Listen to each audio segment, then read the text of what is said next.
Hello guys, welcome back to my YouTube channel अर्थशास्त्र एक विषय में।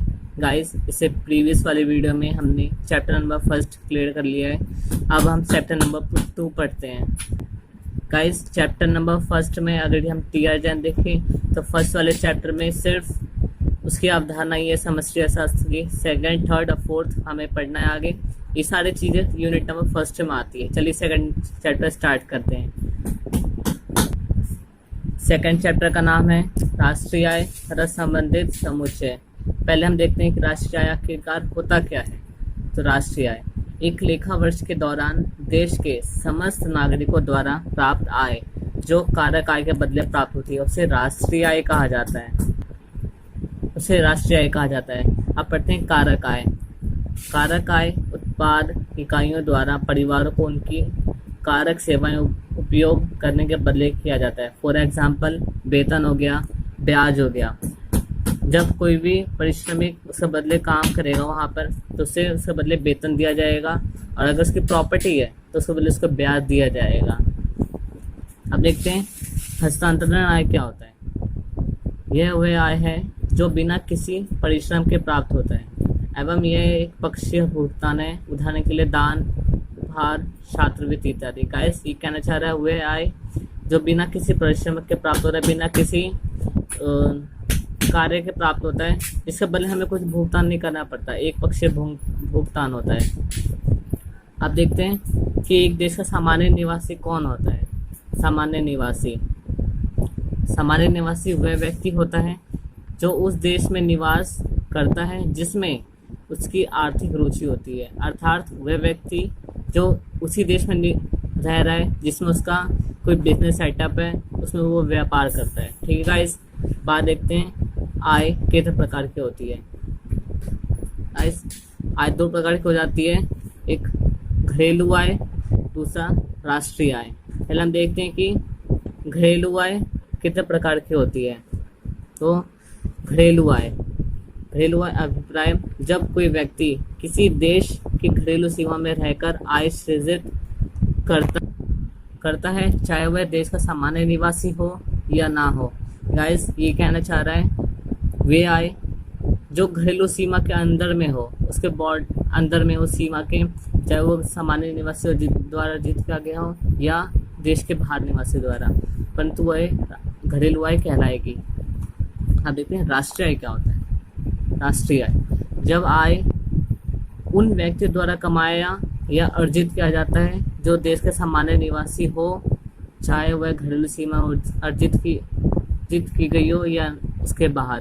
गाइस, ये कहना चाह रहा है वह आय जो इस देश के सामान्य निवासी द्वारा अर्जित की गई हो, परंतु इससे कोई फर्क नहीं पड़ता कि वो घरेलू सीमा में अर्जित की गई हो या उसके बाहर, उसे राष्ट्रीय आय कहा जाता है।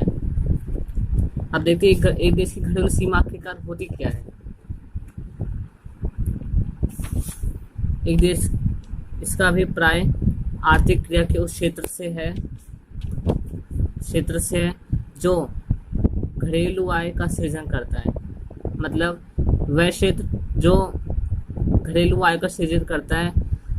ठीक है गाइस, देखते हैं घरेलू आय का एक फॉर्मूला भी होता है, राष्ट्रीय आय माइनस विदेश से प्राप्त शुद्ध कारक आय। ठीक है, इसमें आगे इसको डिटेल से पढ़ाऊंगा कि क्या होता है। अब देखते हैं राष्ट्रीय आय राष्ट्रीय आय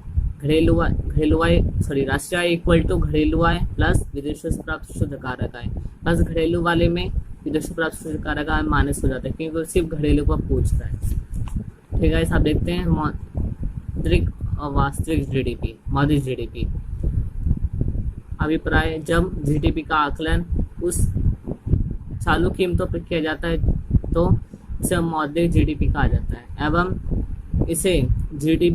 इसे चालू जीडीपी के नाम से भी जाना जाता है। चालू जीडीपी के नाम से इसलिए जाना जाता है क्योंकि इसका आकलन चालू कीमतों पर किया जाता है, इसलिए इसको चालू जीडीपी भी कहा जाता है। इसका फॉर्मूला है मौद्रिक जीडीपी क्यू, इसमें स्टार इसलिए लगा क्योंकि चेंज नहीं होगा, इंटू पी। ठीक है गाइस,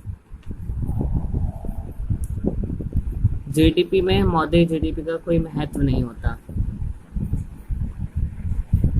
इससे नीतियों का निर्धारण नहीं किया जाता, क्योंकि मौद्रिक जीडीपी से कोई फर्क नहीं पड़ ये नहीं दर्शाता कि कितना विकास हुआ है, जिसके कारण इसे नीतियों का निर्माण नहीं किया जा सकता। अब देखते हैं वास्तविक जीडीपी क्या होता है। वास्तविक जीडीपी अभिप्राय जब जीडीपी का आकलन स्थिर कीमतों पर किया जाए। इसका आकलन स्थिर कीमतों पर करने के कारण इसे स्थिर जीडीपी भी कहा जाता है। इसमें इसका बिल्कुल अपोजिट हो जाता है, वास्तविक GDP equal to Q into P. इसमें कीमत स्थिर रहेगा, इसलिए स्थिर कीमतों पर किया जाता है, इसलिए इसको स्थिर जीडीपी भी कहा जाता है। ऊपर अभी यहाँ लिखा हुआ है। और हाँ गाइस, अगर किसी भी नीतियों का निर्धारण करना हो तो वास्तविक जीडीपी को ही देखा जाता है, ना कि मौद्रिक जीडीपी को। अब देखते हैं मौद्रिक जीडीपी का वास्तविक जीडीपी में परिवर्तन। वैसे कभी कभार आ जाता है 1 नंबर में या 2 नंबर में, देख लेते हैं।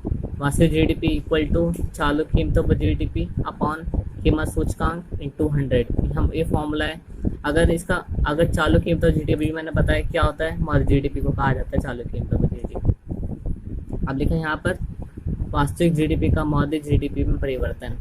मौद्रिक जीडीपी इक्वल टू वास्तविक जीडीपी इंटू कीमत सूचकांक अपॉन 100। ठीक है गाइस, ये आपको ध्यान रखने दोनों फॉर्मूले। अब एक लास्ट टॉपिक, छोटा सा टॉपिक रह गया जो कभी कभार आ जाता है, जीडीपी तथा कल्याण। अभिप्राय लोगों के भौतिक सुख सुविधाओं से है। यह अनेक आर्थिक कारकों पर निर्भर करता है। आर्थिक कारक क्या क्या होते हैं? राष्ट्रीय आय, उपभोग का स्तर आदि। इन्हें जीडीपी तथा कल्याण कहा जाता है।